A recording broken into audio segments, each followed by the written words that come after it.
Assalamualaikum warahmatullahi wabarakatuh. Perkenalkan, nama saya Wahyudi dari Prodi Pendidikan Teknik Elektronika 1 kelas PTA 01. Di sini saya akan membahas tentang aljabar boolean.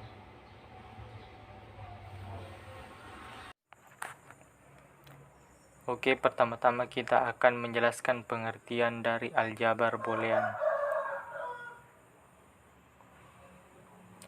Aljabar boolean adalah aljabar yang berhubungan dengan variabel biner dan operasi logik, di mana aljabar boolean adalah sistem matematika yang terbentuk dari 3 operator logika berupa negasi logika AND dan OR atau OR. Selain simbol logika 0 dan 1 yang digunakan untuk mempresentasikan input atau output digital, kita juga dapat menggunakannya sebagai konstanta pada rangkaian terbuka atau rangkaian tertutup secara permanen. Serangkaian aturan dari ekspresi aljabar boolean telah diciptakan untuk membantu mengurangi jumlah gerbang logika dasar yang dibutuhkan dalam melakukan operasi logika tertentu, sehingga akan dihasilkan daftar fungsi atau teorema yang dikenal umum sebagai hukum aljabar boolean. Aljabar boolean adalah operasi matematika yang berguna dalam menganalisis gerbang dan sirkuit digital. Dengan menggunakan hukum boolean ini, maka akan dapat mengurangi atau menyederhanakan ekspresi boolean yang kompleks dengan maksud untuk mengurangi jumlah gerbang logika yang diperlukan. Oleh sebab itu, aljabar boolean adalah sistem matematika yang didasarkan pada logika yang memiliki seperangkat aturan atau hukum berguna dalam menentukan, mengurangi, atau menyederhanakan ekspresi boolean. Variabel yang digunakan dalam aljabar boolean hanya memiliki 2 kemungkinan, yaitu logika 0 dan logika 1. Tetapi ekspresi jumlah variabel yang dihasilkan tak terbatas, yang semuanya dilabeli secara individual untuk mewakili input ke ekspresi. Sebagai contoh, sebuah variabel A, B, C, dan lain-lain dihasilkan sebuah ekspresi logis, yaitu A tambah B sama dengan C. Tetapi setiap variabel hanya dapat berupa 0 dan 1. Sekarang kita beralih ke beberapa hukum aljabar boolean. Dengan menggunakan hukum aljabar boolean ini, kita dapat mengurangi dan menyederhanakan ekspresi boolean yang kompleks sehingga dapat mengurangi jumlah gerbang logika yang diperlukan dalam sebuah rangkaian digital elektronika. Beberapa contoh hukum aljabar boolean yaitu: yang pertama, hukum komutatif atau commutative law. Hukum ini menyatakan bahwa penukaran urutan variabel atau sinyal input tidak akan berpengaruh terhadap output rangkaian logika. Contoh yaitu perkalian gerbang logika AND, yaitu X kali Y sama dengan Y kali X.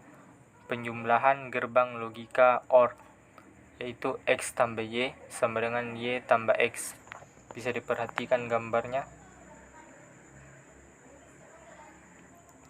Catatan, pada penjumlahan dan perkalian kita dapat menukarkan posisi variabel atau dalam hal ini adalah sinyal input. Hasilnya akan tetap sama atau tidak akan mengubah keluarannya. Sekarang kita beralih ke hukum kedua, yaitu hukum distributif. Hukum distributif menyatakan bahwa variabel atau sinyal input dapat disebarkan tempatnya atau diubah urutan sinyalnya. Perubahan tersebut tidak akan memengaruhi output keluarannya. Kita beralih ke hukum yang ketiga, yaitu hukum inversi atau inversion law. Hukum ini menggunakan operasi logika NOT. Hukum inversi ini menyatakan jika terjadi inversi ganda atau kebalikan 2 kali, maka hasilnya akan ke nilai aslinya. Bisa dilihat di gambarnya. Jadi jika suatu input atau masukan diinversi atau dibalik, maka hasilnya akan berlawanan. Namun jika diinversi sekali lagi, hasilnya akan kembali ke semula. Sekarang kita beralih ke gerbang logika. Bisa dilihat gambarnya. Ini adalah beberapa contoh gerbang logika. Ada AND, OR, XOR, NAND, NOR, XNOR, and NOT. Kita jelaskan satu-satu ya.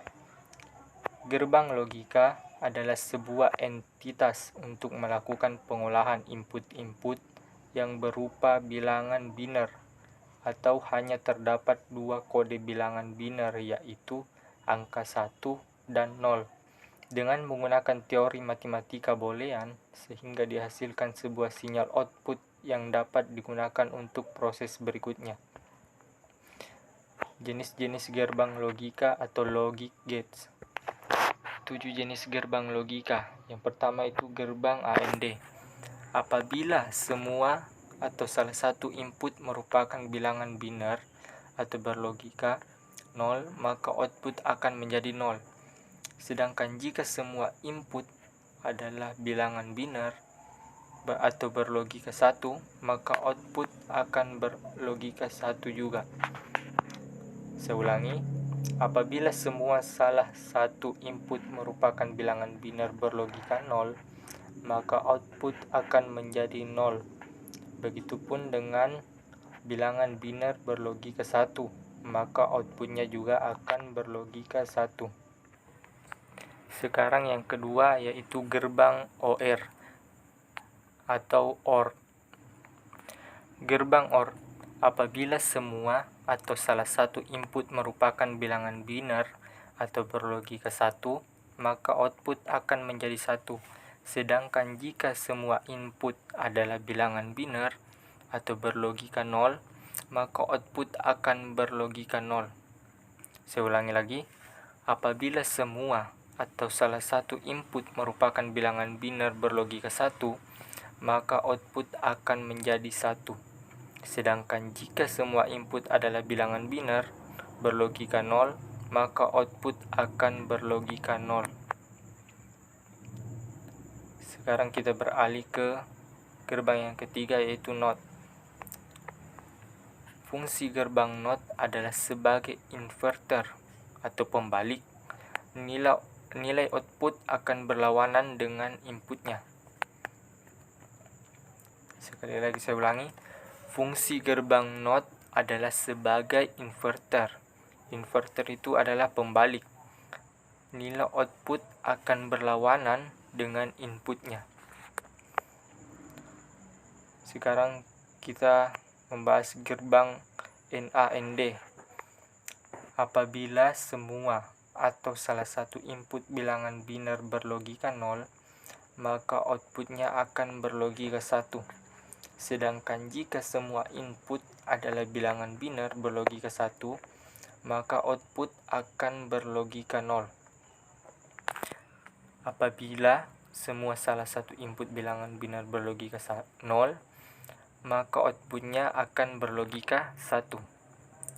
Sedangkan jika semua input adalah bilangan biner berlogika 1, maka output akan berlogika 0. Oke, kita akan beralih ke gerbang kelima yaitu gerbang NOR atau NOR. Di gerbang NOR ini apabila semua atau salah satu input bilangan biner berlogika 1, maka outputnya akan berlogika 0. Sedangkan jika semua input adalah bilangan biner berlogika 0, maka output akan berlogika 1. Saya ulangi, gerbang NOR, apabila semua atau salah satu input bilangan biner berlogika 1, maka outputnya akan berlogika 0. Sedangkan jika semua input adalah bilangan biner berlogika 0, maka output akan berlogika 1. Sekarang kita berlanjut ke gerbang keenam yaitu gerbang XOR atau XOR. Apabila input berbeda, contoh input A sama dengan 1, input B sama dengan 0, input B sama dengan 0, maka output akan berlogika 1. Sedangkan jika input adalah sama, maka output akan berlogika 0. Bisa dilihat. Saya ulangi lagi. Gerbang XOR apabila input berbeda, contoh input A sama dengan 1, input B sama dengan 0, maka output akan berlogika 1. Sedangkan jika input adalah sama, maka output akan berlogika 0. Sudah bisa dipahami? Kalau sudah, kita beralih ke gerbang ketujuh, yaitu gerbang XNOR. Gerbang XNOR apabila input berbeda, contoh input A sama dengan 1, input B sama dengan 0, maka output akan berlogika 0. Sedangkan jika input adalah sama, maka output akan berlogika 1. Ini berbeda dengan gerbang ke-6, yaitu gerbang XOR ya. Bisa dilihat perbedaannya. Saya ulangi lagi. Gerbang XNOR apabila input berbeda, contoh input A sama dengan 1, input B sama dengan 0, maka output akan berlogika 0.